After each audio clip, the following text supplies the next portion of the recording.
Welcome back. It's the One Health Podcast. I'm your host, Tori Schmelzer. I am a fitness entrepreneur / fitness enthusiast. My goal each week is to share the knowledge I gather through meeting industry experts with as many people as I can. For those of you who are new to the show, each week we're going to bring on different experts in areas of health. So that could be mental health, physical health, professional health, and spiritual health. We don't claim to be experts in any of these subjects. We just know the people who are, and we interview them for the greater good. I want to give a special thanks as we get closer to 2019 here. It's been a huge year for this podcast. We launched back in, I believe it was June, and we are already over 1,000 subscribers, which was awesome. I checked the numbers the other day and saw that, and that was just really cool to see. There's been a lot of time put into this, a lot of effort getting this together.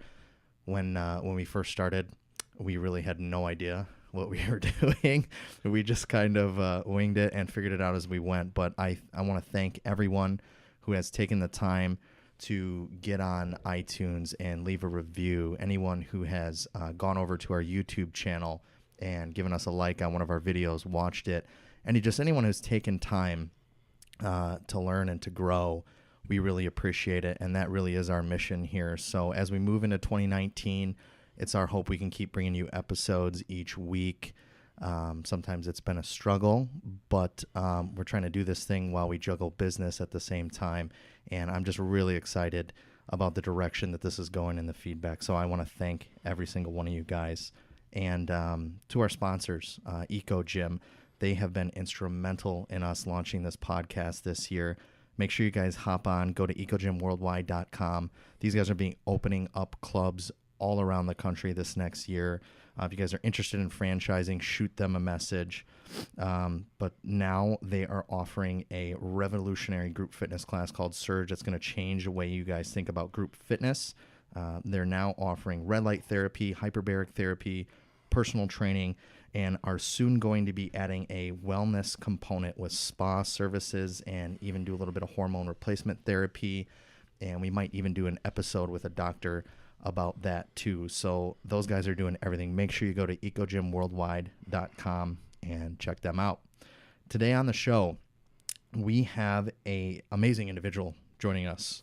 We have personal trainer to the stars, Mr. Dylan Brown. Dylan, welcome. Thank you. Dylan has been in the fitness industry for many years as a trainer, as a gym operator, and holds a certification from AFAA. Dylan specializes in working with individuals looking to build strength, and specifically those using fitness to help treat diabetes.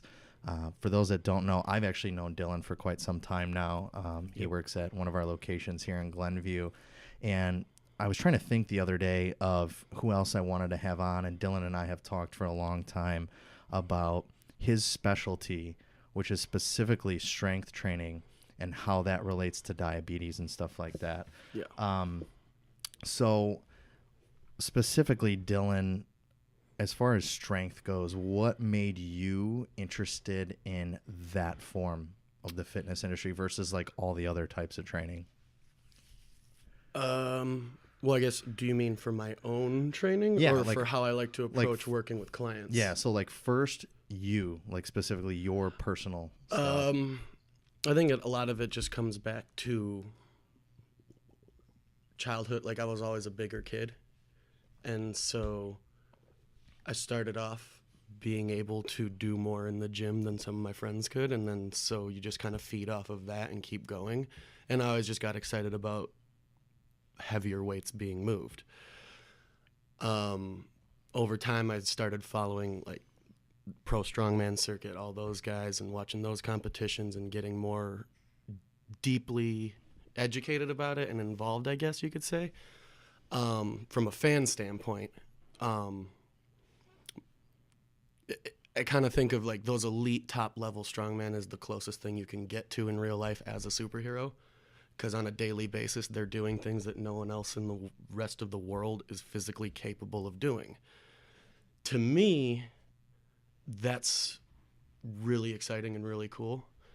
I totally respect the other forms of exercise and weightlifting, or whether it be bodybuilding or whatever, but what gets me personally excited is seeing something that's never been done. Gotcha. So you got diagnosed with diabetes. What age were you when you found that out? I was a freshman in high school, so I wrestled since 5th grade. Okay. And then when I was a freshman in high school, after the season ended, I kept eating, stopped working out, and lost 30 pounds in a month. And so it was pretty clear, something's going on. Yeah. You know? Wow. It was frustrating because I never felt sick. You know, I was like, I feel good. I'm just losing weight. Who cares? Yeah. When's that ever been a bad thing, right? But at the end of the day, objectively looking at that, something was clearly wrong. And so we went to the doctor. My mom took me. And basically after I peed in a cup, he's like, you need to go to the emergency room right now. And so I spent the next 5 days in the hospital getting first diagnosed and then all this blood work and then just the education process of how to then manage the diabetes. Because from that point moving forward, I was taking 6 to 8 shots a day. So there's a lot of teaching that the nursing staff at the hospital had to do in terms of properly making sure you're getting the right dose and there's not a bunch of air bubbles. Not that the air bubble is the dangerous part because you're not shooting the insulin into your vein. Mm-hmm. You know, so it's not like that, getting the air bubble in your bloodstream is going to kill. It's not that. It's just if there's an air bubble in the syringe, you're not getting that insulin that you think you're supposed to be getting. Then your blood sugar gets all messed up. So there's that process of learning how to just physically take the medicine takes a few days.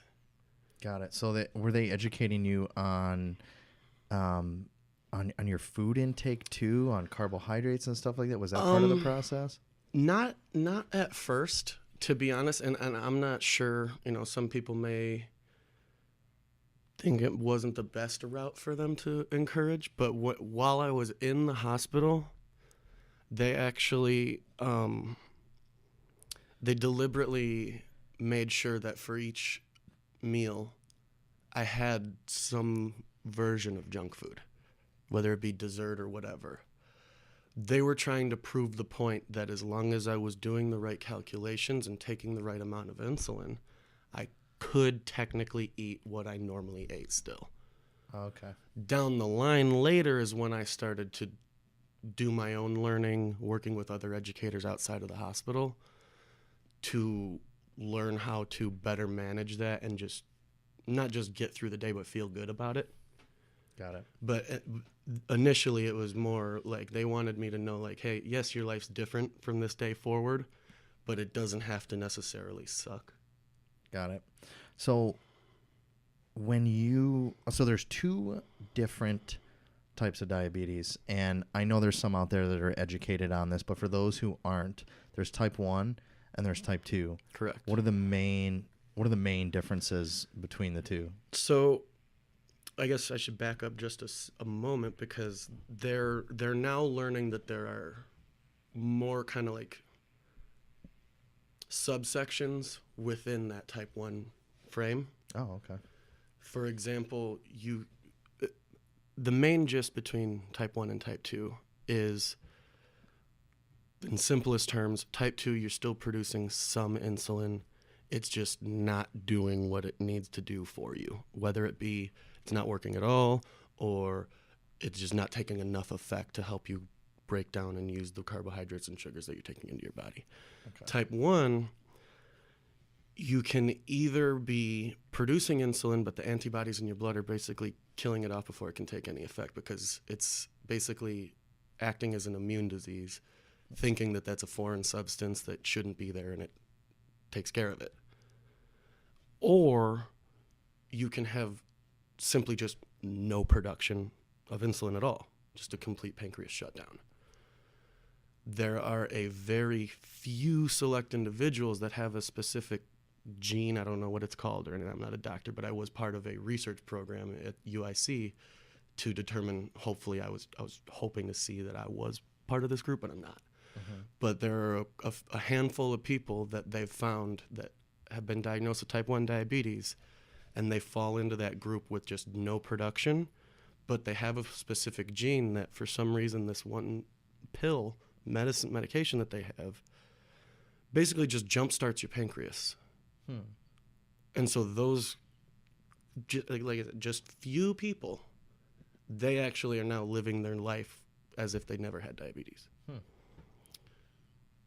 Awesome for them.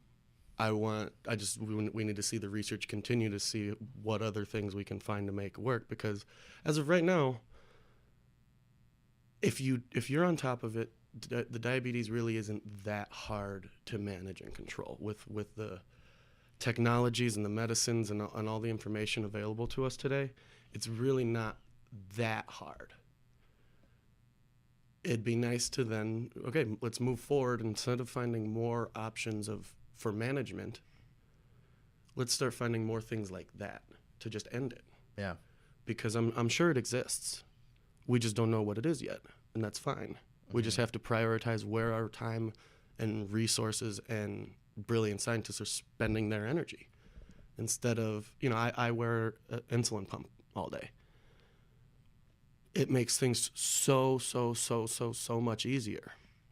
Well, now that we've got that locked down, it's a great product. Makes everything so much easier. I just think it's like, let's not worry about like what's the next version of the pump. Let's just devote those resources towards something else. Yeah. So that's type 1. And then type 2 is you can manage potentially without insulin, with just diet and exercise, and there is the potential to reverse diagnosis. You can get rid of it. So type 2, it's very hard. Correct me if I'm wrong here. Is that more a less of a genetic predisposition, and it's more of a your diet was absolutely terrible for the past 15, 20 years, and now you have adult onset diabetes? Is that more what it is? Kind of?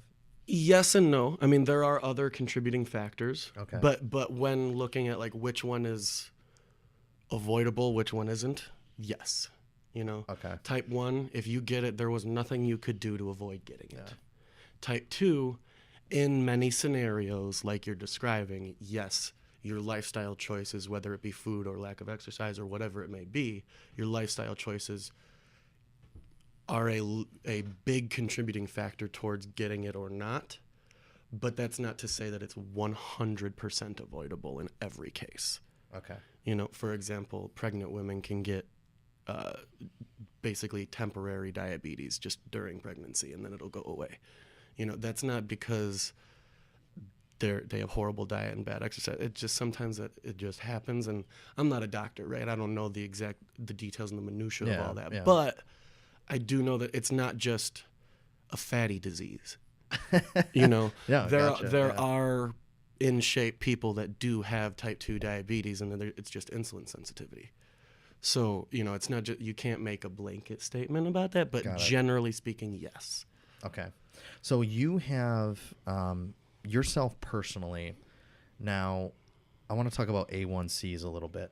Okay. What are A1Cs, and why is it important for someone with diabetes to kind of monitor those?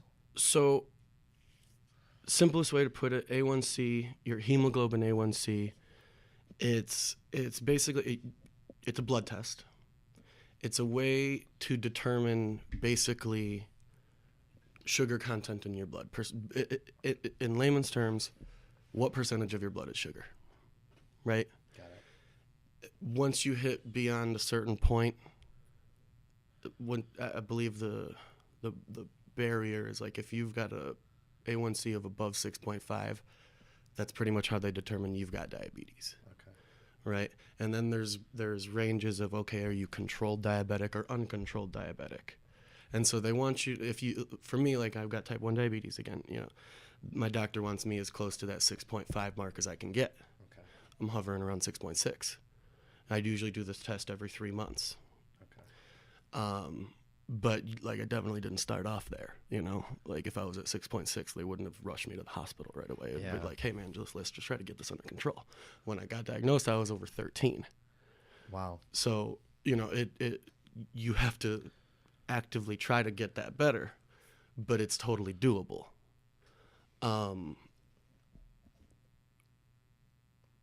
having an out of control or an overly high A1C is a good indication that at some point down the line, something's going to go wrong, because your body is not supposed to operate like that. Got it. You know, there's normal levels of sugar for our bodies to be operating with, and that's good. So like a normal person like me who doesn't have diabetes, am I floating somewhere between like 1 and 6, somewhere in that range? Probably between like 4 and 6, 4 and 6.5, somewhere between there. Yeah. Okay. Yeah. What is, so danger levels, anything over like what, 7, 8? That's tough to say. Like when your A1Cs are out of whack, do you get like nauseous or anything like that? Or so like, the A1C, it's more of a slow, gradual change, right? Okay. I think what you're talking about more is like when I go and just do my finger prick blood test, like Okay, yeah. on my own. That's more just my blood glucose levels right now. Okay. Okay. When that gets out of whack, whether it be too high or too low, I get very sick feeling. Okay. The A1C, personally, I don't associate much of a difference in feeling because again, it's a long-term, more gradual thing that you're testing. So like maybe after if I were to go in 3 months from now and get a test and find out that it was like back to 10 somehow, looking back, I may notice like, yeah, well, the last 3 months have kind of felt like crap, but that hasn't happened since I got it. It's always gotten better and stayed better. So I couldn't really answer that yes or no. Okay. But when it comes to like too high of a blood glucose reading in my meter when I go test like before lunch or something, that yes, if it's too high, I'll start like throwing up. If it's too low, I feel like I'm gonna like pass out and die. Like the feelings that I personally get are pretty extreme, right? I have a former boss who was type 2, and he would tell you to your face, like, he's terrible at managing it. His normal blood glucose reading was in the 300 range. The moment I get in the 200 range after I eat, I feel like I'm about to puke. Wow. But that's because I'm normally really in good control and I'm where I'm supposed to be. His normal is there. So for him to get into normal ranges, at first he would feel like he's about to die because it would feel low. Okay. Like when I told you when I got diagnosed, I never felt sick. The first time I felt sick, like I was like something was seriously wrong, was 10 minutes after my first dose of insulin, because that's what brought me down into normal range. So whether it's good or bad, if your body becomes accustomed to one thing, the moment it changes, even if it's to bring you to a good level, it's a shock to the system. And when you have this disease of diabetes, any shock to the system will physically take a lot out of you. Gotcha. You'll feel pretty beat up. So that's why it's important to make sure you're on top of it all the time. You know, it's not something you check in on sometimes. You know, I have one client who I'm working with her. She's got type 2, and we're testing her sugar 2 or 3 times every workout. Like just during the workout, because my style of training is at a pretty high intensity. We have to know, are you feeling the way you're feeling because you're just exhausted because I did this to you? Or is your blood sugar dropping? And we have to address that, because I'm not trying to have to call an ambulance because you slip into unconsciousness. Like these are serious things that we have to make sure we don't cross that line. So you can still, if you have diabetes, you can still do these intense workouts. It's just a little bit more monitoring and planning then? In my opinion, it's 100% necessary to be doing it. With my A1C readings, when I graduated high school, I decided to hire a powerlifting coach just because I had specific goals in mind that I wanted help with. And I knew a guy from back in childhood that I knew had become a competitive lifter. He became a trainer, and I knew the place he trained at was fairly close to my home. So I hired him. From that summer forward, for the next year, when I did my A1C test every 3 months, I was able to draw a direct correlation between the intensity of my strength training and the level at which my A1C test came back. The more intensely I took my strength training, the lower my A1C got. If I got lazy for 3 months or a month or two, it was reflected in my next A1C test and it went back up a little bit. Not dramatically, but you can see it go up. And so when you ask, like, can they do that? I'll tell you, like, that's this one thing they should be doing specifically. You know, every doctor always says diet and exercise. Like, duh. You know, whether you have diabetes or not, you should watch what you eat and be exercising. Like, that's a given. Like, I don't need to go to the doctor to hear that. But what I've learned both with my personal experience and through working with people as my profession, the most efficient way to remove sugar from my body is to lift something heavy. The fuel source my muscles use to activate is sugar. So the more I stimulate those muscles, the more sugar I'm getting out, and it's not sitting there ruining my health. What number, so specifically, what results have you seen personally, and then with your clients that you're working with, like from an A1C perspective, they took it from like here to here? So like I said, when I got diagnosed, my sugar was as high as, I believe it was 13.3%. Okay. That was my A1C.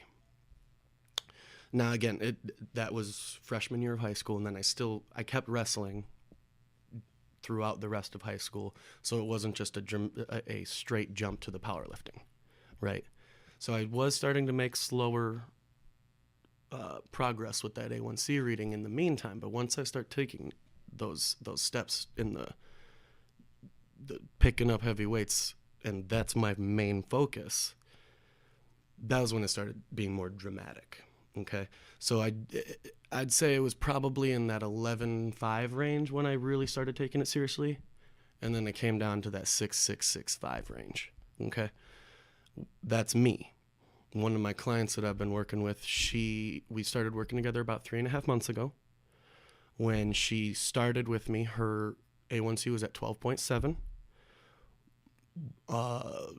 3 weeks ago, she got another test. It was at 7.2. So we're still not where we quite want to be yet. We want to get it down to that 6.5 or lower, because she's type 2. My goal is to get her a reversal of diagnosis over time. You know, that's a more long-term goal. So she's trending in that direction. But she's trending in that direction. Not only has the A1C dropped that much, but her base dose of insulin that she was taking for every meal, her doctor decreased that by 60% already. Wow. So in less than 4 months, she's dropped from 12.7 to 7.2 A1C, and her insulin dosage has dropped 60% on base rate. So her doctor's goal is that by the end of January, early February, she's on no more base insulin and just has one weekly injection. That is fantastic. My goal is by mid next year, she's on no medication. And then hopefully by the following year, she's get a reversal of diagnosis. To me, like, yeah, seeing heavy weights lifted is like exciting personally, but just using it as a tool to change this woman's life moving forward is much more exciting. You know? Huge. I don't want to sound overly dramatic, but at the end of the day, doing things like that, her chances of going blind at some point have significantly just decreased. Yeah. Her chances of losing a foot at some point have significantly just decreased. I'm sure you're saving her hundreds of dollars a month in insulin, right? I'm sure. Something close to I'm that. sure. Yeah. I'm sure. I mean, I know how much mine costs, but we don't take the same product, so I don't know exact. But I'm sure it's fairly significant. But just from the standpoint of not needing to worry about it as much, you know, she's got one of these great glucose monitors where there's like a color screen on it, and it graphs her glucose readings, her blood sugar readings, and it has like a dark bar that's where like the normal zone where you want to be in, and then it's like a line graph, and it'll show you when you peak out of it or dip below it. In the last 2 weeks, she's been just right in that bar, not leaving it. That's awesome. Now, again, this is, in the grand scheme of things, this time frame is pretty small, right? So there is always that chance that the significant change to her lifestyle is what's making it such a dramatic thing, and this fast rate of progress will slow down. And we're going into this understanding that and accepting that. But that doesn't mean we're not going to try, right? I think that's huge because even when you train somebody for weight loss too, what do you see? I mean, you see the first right away, the first 2 months, it's a dramatic change. Boom, boom, and and then eventually it'll start slowing down. But we're not stopping. Yeah. As long as you're going to keep going on the progress, if it's slowing down, usually what that means is what you're doing is not too dramatic. And what that means is, like, it in turn means it's more sustainable. So slowing down isn't a bad thing as long as you're not stopping and plateauing. Because if you're stopping and plateauing, that means probably like you stop doing something. Yeah. Whether it be taking the nutritional planning as seriously, or the intensity of the workouts aren't as intense or as frequent, or whatever it may be. Those are usually the indications from plateauing. But as long as you're still making the progress, slowing down is cool because we're playing the long game when it comes to diabetes management. This is a marathon. It's not a sprint. But we'd still like to finish the marathon as soon as we can. You know? Yeah. Like, there's nothing wrong with getting it over with and just being good.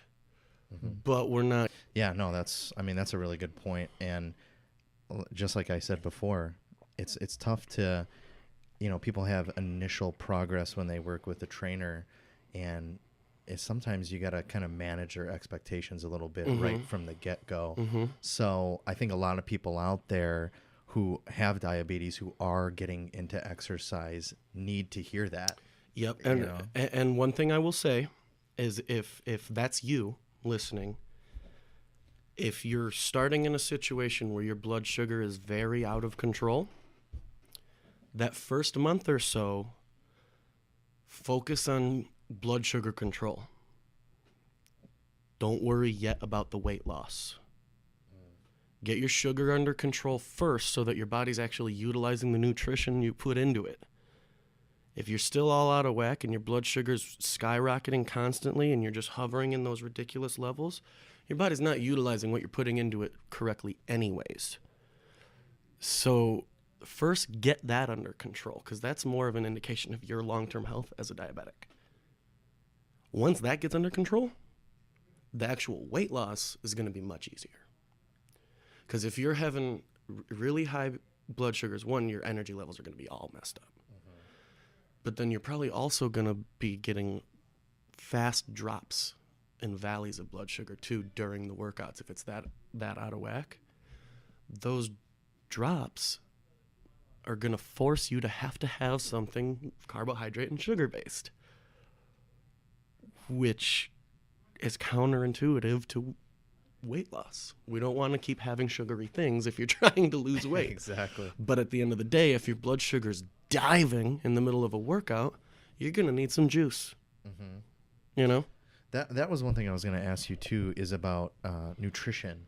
So what are some things that, okay, I have diabetes, I'm going to start working out. What are some foods I should be eating, let's say, like a half hour before I'm going to go work out? That I would say some complex carb of some sort, whether it be a sweet potato or some oats, some more long-term burning carb, okay? But always be keeping a fast carb with you. Whether it be some fruit or a Gatorade or some orange juice. My preference is juice. That is the fastest way to get that sugar into you when you're having a low. Okay?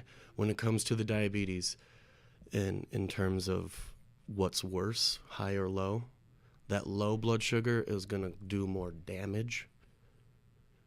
So if you start feeling that, well, one, that's the one that when people talk about slipping into a diabetic coma, that's usually from too low. Okay. Usually. Okay. So we really want to make sure you avoid those. Okay.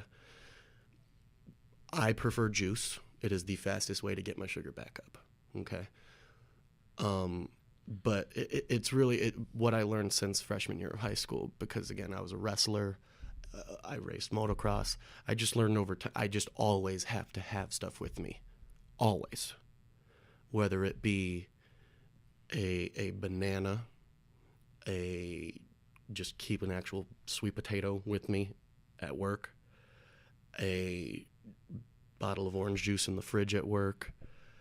It might not get used all week, but I need to have it there just in case, because if I don't have it, even if my sugar doesn't get that low and just gets a little low, you don't want to be around me.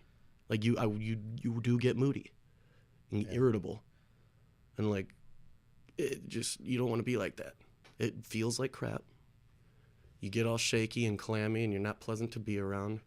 Even if it doesn't get to that dangerous level, it's still miserable. So just the moment you feel something, check your sugar and address it, whether it's high or low. That's really what people need to be doing more. Most of the diabetic people that I have interacted with, whether type 2 or type 1, aren't testing often enough. They're not testing their sugar enough. They're just assuming they're good, right? You don't know. If you're out of control and you're not considered an in-control diabetic, odds are your body's not quite in tune with what certain blood sugar levels feel like. Yeah. Right? Again, I'm not perfect, but I'm pretty in tune with what's going on. So the moment my blood sugar starts approaching that low level, I feel it, test, and I can catch that before it ever enters into that low zone. So I stay in the good place. Got it. So it just takes a little bit of planning before your workout. Mm-hmm. Have those items with Preparation. you. So you check before, and then you check during sometimes.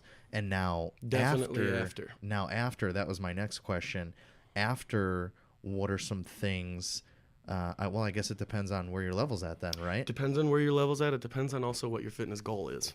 Okay. Like personally, I care about getting bigger, lifting heavier weights. So I'm going to just have an entire, like a full meal after my workout. Usually a bunch of rice, some veggies, and some meat, whether it be ground turkey, ground beef, steaks, whatever. Mm-hmm. But if you're like trying to lose weight, I probably wouldn't recommend having that entire meal following your workout. I still would recommend making sure you have a little bit of carb with you, because over time, when your body starts calming down and you regain control of your heart rate and everything, and you start settling down and get back into at-rest situation, you might experience a subtle drop, but it shouldn't be too extreme. Unless you're doing something high stress, I guess would be the best way to put it. Like, for example, when I was racing motocross, the high anxiety, high stress environment of being on the starting line and being in such a dangerous setting, that stress level would automatically make my blood sugar go up. It would spike it. At first, when I noticed that, I would then take the necessary insulin to correct that. And then what would happen is, by the time I got home from the track, 2 hours after you leave, because everything's far away, my blood sugar would be so low that it was scary. Like, my dad would look at me and be like, something is wrong,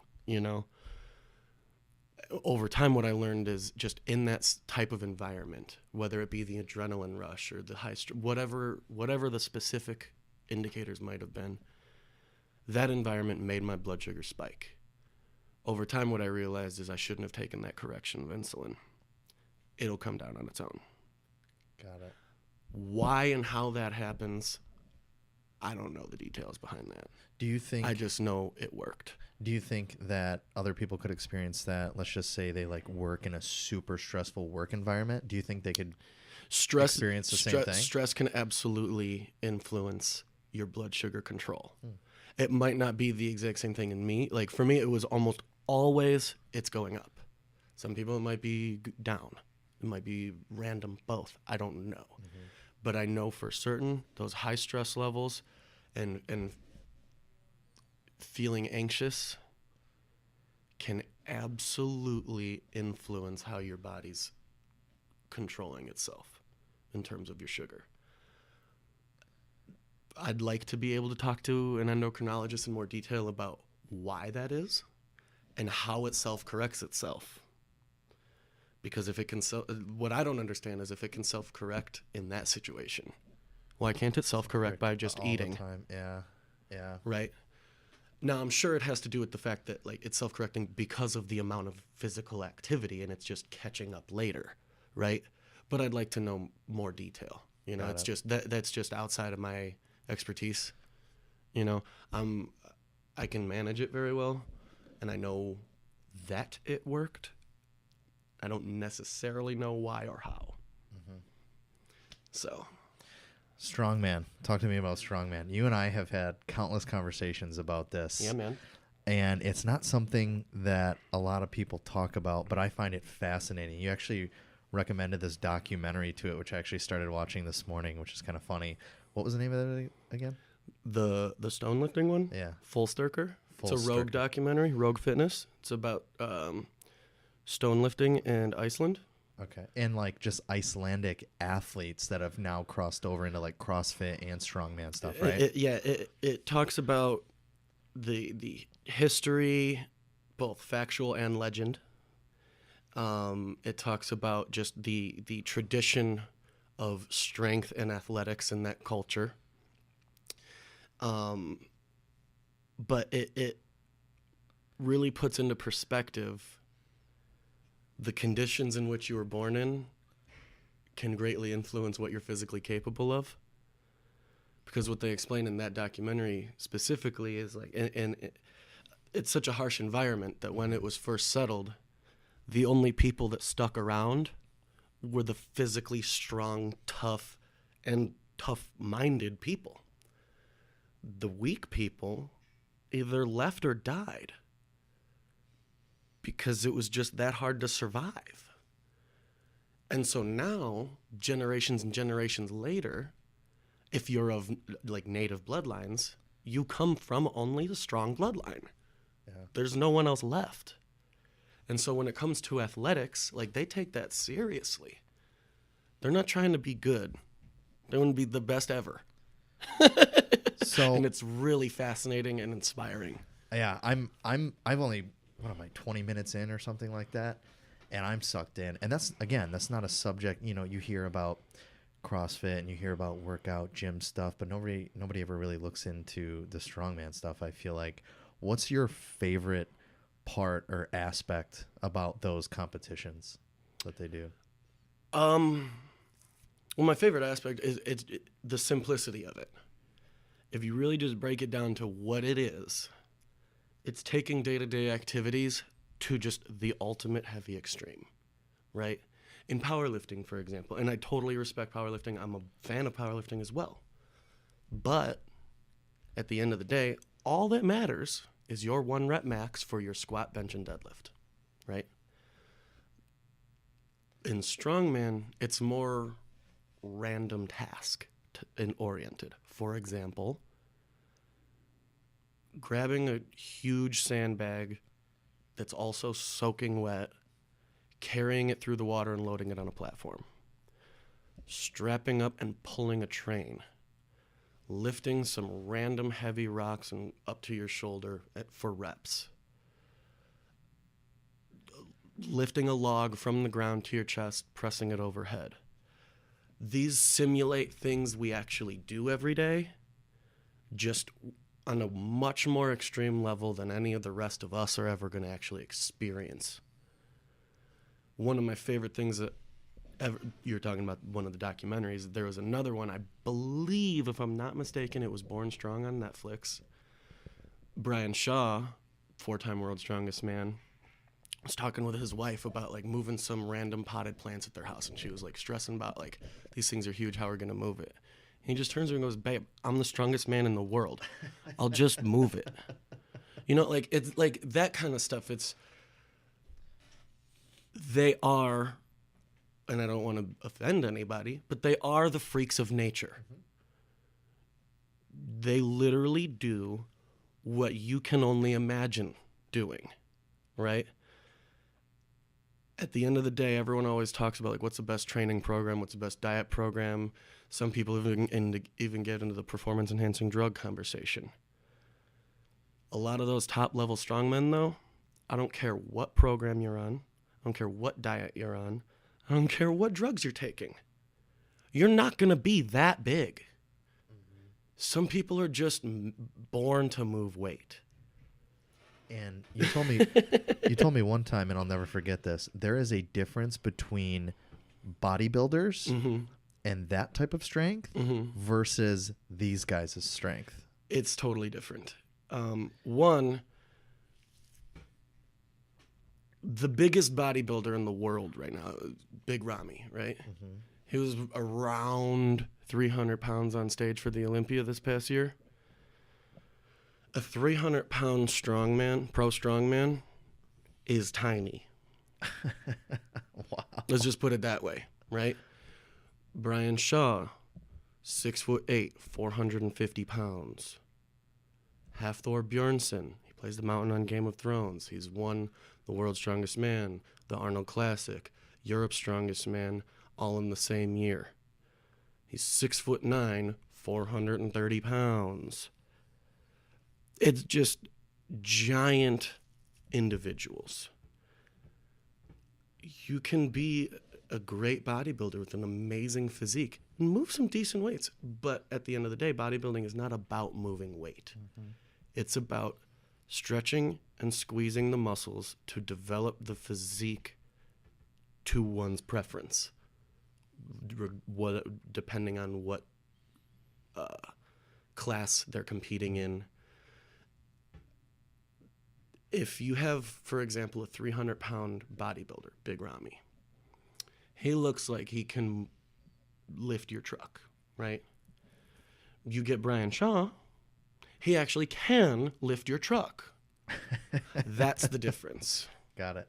Yeah, I always thought that was interesting. They both look huge, but it's totally a different level. And one's not better than the other. It's a different focus. Yeah. Right? Brian Shaw will never win Mr. Olympia. That's not the body type that the bodybuilding judges look for. Mm-hmm. Just like Phil Heath, 8-time Mr. Olympia, will never win World's Strongest Man. He just doesn't have the frame big enough to do that. At the end of the day, mass moves mass. If you don't have the big enough body, it's not going to happen. One's not better than the other. I just have a preference because I find one more entertaining. Yeah. And at the end of the day, someone claiming to be the world's strongest man, it's objective. Did he lift a bigger weight? And did he do it more reps? Yes. Okay, he's stronger. On bodybuilding, it's subjective. It's the judges. Yeah. You and I can disagree on who looked best on stage. Yep. Not to take anything away from that, I just like a clear black and white yes or no. That's all. Yeah. In some ways, bodybuilding gives you more to discuss, though. Yeah. Like after the StrongMan competition's over, the conversation's kind of over. yeah, that's it. That guy's the strongest guy. He lifted them all. Right. Okay. There's no debate. When Eddie Hall lifted a half a metric ton deadlift, 1,102 pounds, there is no conversation to be had. He's the best deadlifter in human history. You can't argue it. How many years? This strongman stuff has to just beat up your body. What's the average shelf life for these guys? How many years can they compete like that? I mean, you say you're in your prime for like 10 years and then that's it? It really depends on the individual, right? Okay. So you have Eddie Hall, for example, right? He won World's Strongest Man. He has world record deadlifts. He will go down in history as one of the strongest people ever. But going back to, if you don't have the frame for it and you don't have the body for it, it isn't going to happen. Well, Eddie was right on the border, right? He's about 6'3". Big dude for normal people. Mm-hmm. But when you're competing against Brian and Half-Thor, you have to do things to your body to get big enough to compete with guys that are that freakishly big that Eddie acknowledged from day one, this is not good for me. So he knew, I have to win this once and get out of here. He knew he wasn't going to be trying to compete for a legacy. Whereas you have people like Brian Shaw, Zydrunas Zaviskus, Half-Thor Bjornsson.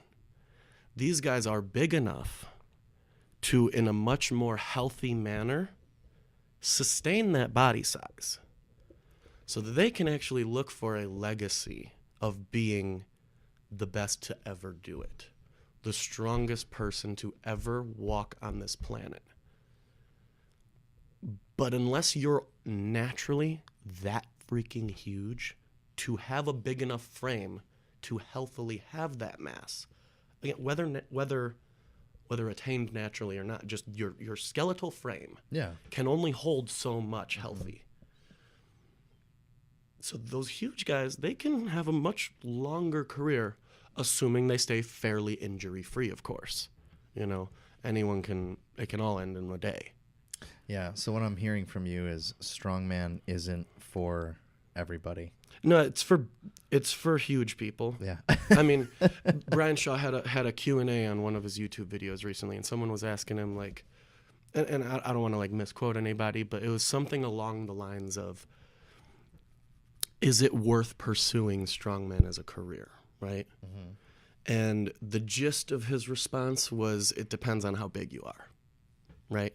If you're 200 pounds and your goal is to make a living at this,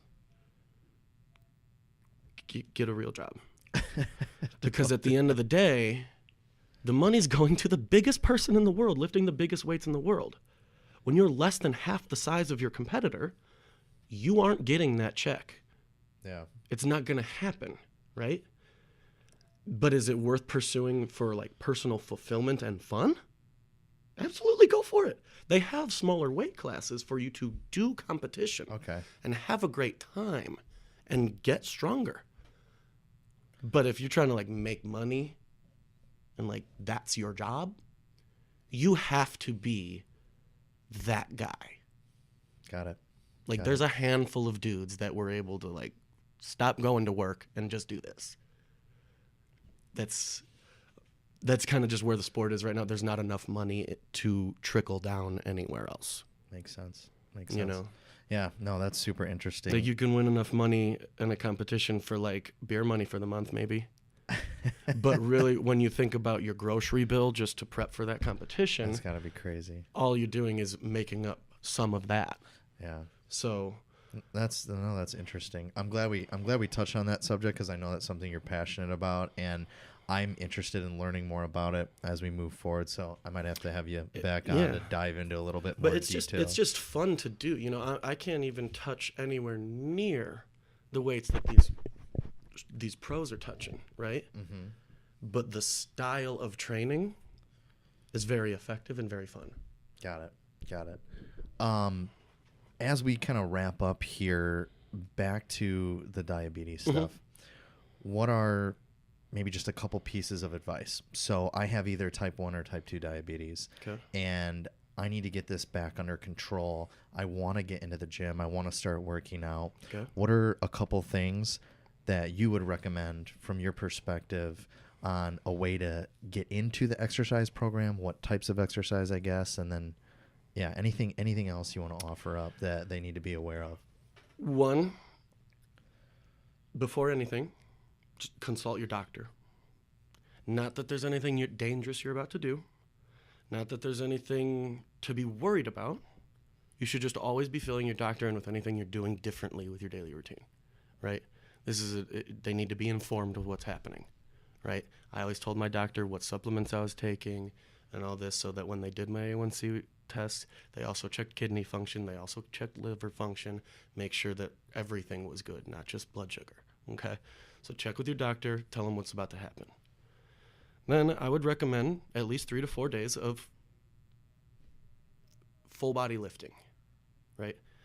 That doesn't necessarily mean you're hitting every muscle group, every lift, right? You may, what I mean is by full body is some lower body, some upper body, and some core work 3 or 4 days a week, right? So for example, one day may be like deadlifts and overhead presses, some core work, and then a little bit of accessory stuff. Another day may be things like squats and pull-ups and core work and some accessory. Another day may be things like carries, bench presses, things like that. And you're not necessarily doing the same muscles all the time, but you're hitting muscles throughout the whole body every time. Focus primarily on your heavy compound movements. You've got compound or isolation as your exercise choices. Isolation means one joint, one muscle. Compound, multi-joint, multi-muscle. So your overhead presses, your bench presses, your rows, your pull-ups, your squats, your deadlifts, things of that nature. You're getting the body to work as a unit rather than one piece at a time. But also, more muscle recruitment equals more sugar consumption, more calorie burn, more fat burn. Definitely still do cardio. Don't ignore cardio. It's great for your lungs, it's great for your heart, it's got plenty of benefits. Just don't prioritize it when it comes to getting you the results you're looking for. It's something that you include, but the bulk of your effort and time should be based around stimulating and breaking down muscle tissue. That repair process after the workout's over is what's going to start really helping you, whether it's the diabetes specifically or just general fitness goals. I have another client who's in her mid-70s, doesn't have diabetes or anything, but all we focus on, other than a little bit of aerobic stuff for her, keep her feet quick, is strength training. And since we started working together, she no longer takes any of her blood pressure medication, no cholesterol medication, no osteoporosis medication. She's in her mid-70s. Normally, people, when they start approaching that age, don't start taking less medicine. Yeah. Her doctors are confused by it because she's one of those people that acts like nothing's a big deal. And so she's like, well, yeah, I go to the gym every week. I don't know what you want me to say. It's no big deal. But they're like, no, you don't understand how different you are compared to everyone else in your age bracket. You're, on paper, 20 years younger.